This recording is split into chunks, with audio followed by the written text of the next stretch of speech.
जय श्री कृष्ण दोस्तों, राधे राधे। असुर का शरीर बना पितरों की मुक्ति का द्वार, जानिए उस अद्भुत तीर्थ की कथा। नमस्कार दोस्तों, मैं हूँ तृप्ति गुप्ता। स्वागत है आपका आपके ही चैनल में।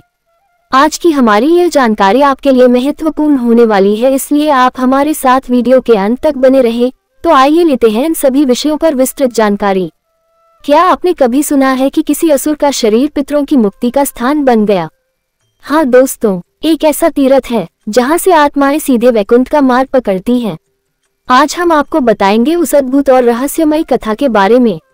गया जी तीर्थ का महत्व एक असुर से है, जो असुर होने के बावजूद पवित्र माना जाने लगा था। यहाँ भगवान विष्णु के चरण चिन्ह वाले विष्णुपद मंदिर में पितरों का श्राद्ध और पिंडदान करने से आत्माओं को सीधी मुक्ति और वैकुंठ प्राप्त होता। श्राद्ध पक्ष जारी है। इस दौरान पितरों के लिए पिंडदान तर्पण के साथ उनका श्राद्ध करने की परंपरा है। इस विशेष कर्म के लिए भारत में गयाजी तीर्थ स्थल सबसे प्रसिद्ध है और मान्यता है कि यहाँ पर पिंडदान, श्राद्ध या तर्पण करने से पितरी सीधे वैकुंठ को जाते हैं। वैकुंठ भगवान विष्णु का निवास माना जाता है और मान्यता है कि अगर जीवात्मा वैकुंठ जाती है तो इसका अर्थ है कि वह जन्म मृत्यु के चक्र से मुक्त हो गई है। इसलिए भारत के पूर्वी राज्य बिहार में स्थित गयाजी शहर देश की संस्कृति का भी हिस्सा रहा है।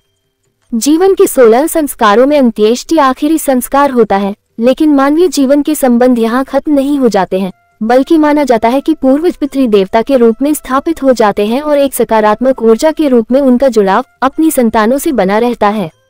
पितृ सिर्फ आत्मा नहीं होते हैं, बल्कि पितृ मित्र भी होते हैं और उनके साथ वंशजों का संबंध वैसा ही स्नेह से भरा होता है जैसा वह आपके साथ जीवित रहते हुए निभाते हैं। गया तीर्थ में तर्पण करने से तर जाती है 25 पीढ़ी। श्राद्ध पक्ष की परंपरा संसार में अकेली एक ऐसी संस्कृति है जहां अपनी जड़ों के आखिरी सिरे को भी याद करने, उन्हें श्रद्धांजलि देने और खास तौर पर उन्हें जल पिलाने की परंपरा कायम है। इसे तर्पण कहते हैं। इसी कारण गया शहर को सामान्य लोग बोलचाल में गयाजी ही कहा जाता है और इसे सभी तीर्थों और धामों में से सबसे उत्तम माना जाता है। यहाँ पितरों का तर्पण किया जाता है और कहते हैं कि गया तीर्थ में तर्पण करने से मनुष्य अपने 25 पीढ़ी तक के पितरों को मुक्ति दिलाता है। बिहार में स्थित गया तीर्थ संतान परंपरा का महत्वपूर्ण और अद्भुत तीर्थ है।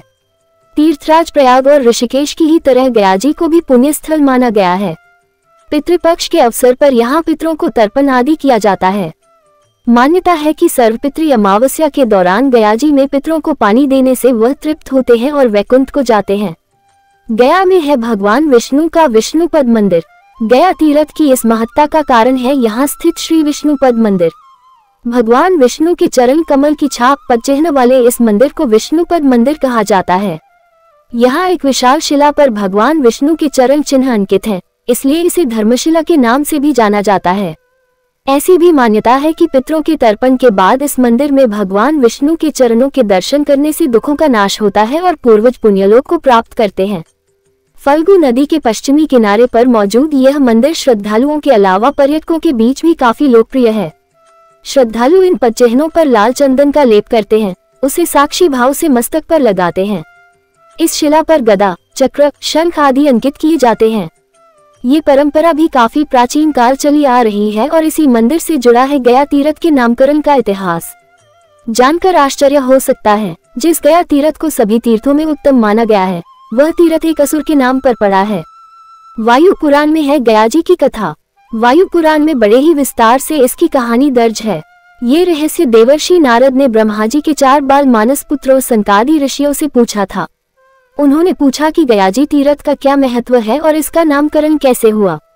तब सनत कुमार ऋषि ने एक कहानी के जरिए इस रहस्य को बताया था। वायु पुराण के गया महात्म्य खंड में इसका विस्तार से वर्णन है।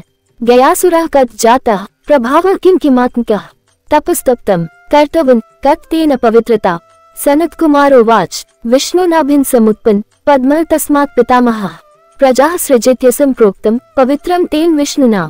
आसुरेण भावेन आद्य सुरान् असृजत् जलपरः सो मनस्य भावेन देवान् सुमनसः सृजत् पुनः। गयासुरः सुराना च मदाभव प्राक्रमः योजनाना सपादं च अंगुलिस्तुस्योज्यतः स्मृतः स्थूल षष्टि योजनाना दृष्टः स वेदवेदितः कोकाद्रि गिरिवरे तपस्तप्तम सुदारुणम। विशालकाय था असुर जो बन गया तीर्थ। ये कथा श्वेत वाराह कल्प की है। इस दौरान धरती पर पाप सिर्फ अंश भर था और धर्म अपने पूर्ण रूप में मौजूद था। इसी दौरान असुर कुल में एक दैत्य गयासुर हुआ। बड़ा होने पर वह भी अन्य दैत्यों की ही तरह विशालकाय और पर्वताकार हो गया। उसकी विशालता का अंदाजा ऐसे लगा सकते हैं कि उसकी उंगली की मोटाई ही 1.5 योजन थी और उसका सारा शरीर 60 योजन लंबा था। धर्म के प्रभाव से गयासुर कोकाद्री नाम के पर्वत पर कठोर तप करने लगा। कई 100 वर्षों तक बिना विचलित हुए तप करने से त्रिलोक में हाहाकार मच गया। बिना किसी आहार के और स्थिर होकर उसकी तपस्या करने से देवता ऋषि सभी घबराए और ब्रह्मा जी के नेतृत्व में भगवान विष्णु के पास पहुंचे। उन्होंने उनसे विनती की और कहा, हे विष्णु जी, गयासुर बहुत बलवान हो गया है। उसके द्वारा समस्त पृथ्वी पर पवित्रता फैल रही है, जिससे यज्ञ कर्म और धर्मकृत्य निष्फल हो सकते हैं। कर्म का विधान भी खतरे में पड़ता दिख रहा है। कृपया उसे कोई ऐसा वर दे जिससे धर्म की रक्षा भी हो जाए और गयासुर की तपस्या भी सफल हो जाए। भगवान विष्णु ने दिया था गयासुर को पवित्रता का वरदान।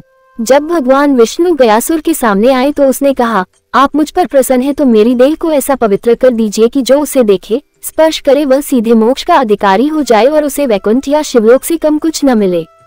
तब भगवान विष्णु मुस्कुराए और बोले, तथास्तु, ऐसा ही होगा। अब गयासुर पृथ्वी पर सबसे पवित्र व्यक्ति हो गया और उसके प्रभाव से यमलोक, स्वर्गलोक सब कुछ सूना होने लगा। यहाँ तक कि कर्म पर आधारित धर्म का विचार भी नष्ट हो गया और पापी और पुण्यात्मा में कोई फर्क नहीं रह गया। सृष्टि के संचालन में इस तरह बाधा आने लगी। तब देवताओं ने एक दिन इकट्ठे होकर अपने अपने अधिकारों और दायित्वों का त्याग करने का निश्चय किया और इसकी जानकारी देने त्रिदेवों के पास पहुंचे। इस पर ब्रह्मा, विष्णु और शिवजी तीनों ने ही देवताओं को इससे रोका। हालांकि देवताओं की चिंता ठीक भी थी, क्योंकि विष्णु जी के वरदान के कारण अधिकार और कर्तव्य पालन की जरूरत ही नहीं पड़ गई थी। गयासुर एक तरीके से कर्म के सिद्धांत को चुनौती दे रहा था। ब्रह्मा जी ने यज्ञ के लिए मांगी गयासुर की देह। ये सुनकर ब्रह्मा जी भी चिंता में आ गए। तब विष्णु जी ने सुझाव दिया कि हे ब्रह्मा, आप धरती पर स्थित किसी सबसे पवित्र तीर्थ पर यज्ञ का आयोजन कीजिए। महाविष्णु की आज्ञा से ब्रह्मा जी पृथ्वी पर भ्रमण करने लगे, लेकिन उन्हें धरती पर उन्हें एक भी ऐसा पूर्ण पवित्र स्थान नहीं मिला। तब वह महाविष्णु का संकेत समझकर गयासुर के पास पहुंचे और अपना प्रयोजन बताया। ब्रह्मा जी ने कहा, क्योंकि तुमने वरदान में सभी तीर्थों से अधिक पवित्रता मान ली है, इसलिए तुमसे अधिक पवित्र कोई है नहीं। लेकिन मुझे महाविष्णु की आज्ञा से एक परम पावन यज्ञ करना है, तो वह कहाँ करूं? ब्रह्मा जी के इस प्रश्न को सुनकर गयासुर सोच में पड़ गया और फिर बोला कि आपकी बात तो ठीक है, मुझसे पवित्र तो कुछ भी नहीं। बस इसी एक वाक्य से गयासुर के भीतर अहंकार समा गया, क्योंकि अनजाने ही अहम का प्रयोग कर लिया।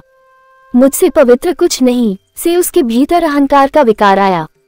इस विकार के कारण उसकी पवित्रता का तेज कुछ अंश कम हो गया। इस दौरान ब्रह्मदेव ने गयासुर से उसका शरीर ही यज्ञ के लिए मान लिया, जिसने सहर्ष ही अपना शरीर ब्रह्मा जी के यज्ञ के लिए दान कर दिया। ब्रह्मा जी ने उससे लेट जाने को कहा। गयासुर ने उत्तर की ओर सिर किया और दक्षिण की ओर पैर। अब उसके शरीर पर समतल स्थल बनाने के लिए उसे शिला से स्थित किया, ताकि उस पर यज्ञ हो सके। वायु पुराण के अनुसार राक्षस गयासुर को नियंत्रित करने के लिए भगवान विष्णु ने शिला रखकर उसे दबाया था। इसी से शिला पर उनके चरण छप गए। ऐसे पड़े भगवान विष्णु के चरण चिन्ह। विष्णुपद मंदिर में भगवान विष्णु का चरण चिन्ह ऋषि मरीचि की पत्नी माता धर्मवत्ता की शिला पर है। राक्षस गयासुर को स्थिर करने के लिए धर्मपुरी से माता धर्मवत्ता शिला को लाया गया था, जिसे गयासुर पर रख भगवान विष्णु ने अपने पैरों से दबाया। इसके बाद शिला पर भगवान के चरण चिन्ह बन गए। गयाजी में किया गया श्राद्ध इतना बलशाली होता है कि एक बार यहाँ किसी ने अपने पितरी का श्राद्ध कर दिया तो फिर कभी भी उनका श्राद्ध नहीं करना पड़ता है। इस स्थान पर तर्पण करने से मृतात्मा को शतयज्ञों 100 यज्ञों का फल मिलता है और गुरु पत्नी गमन जैसे महापातक कठोर पाप भी कट जाते हैं। तो दोस्तों, ये है उस असुर और पवित्र तीर्थ की कथा, जिसने अनगिनत आत्माओं को मोक्ष दिलाया। पितरों की मुक्ति का यह अद्भुत स्थान हमें सिखाता है कि श्रद्धा और भक्ति से हर बाधा दूर हो सकती है। अगर आपको ये कथा अच्छी लगी हो तो लाइक, शेयर और सब्सक्राइब करना न भूलें। मिलते हैं अगली दिव्य कथा में, तब के लिए आज्ञा दीजिए। हर हर महादेव। जय श्री कृष्णा दोस्तों, राधे राधे।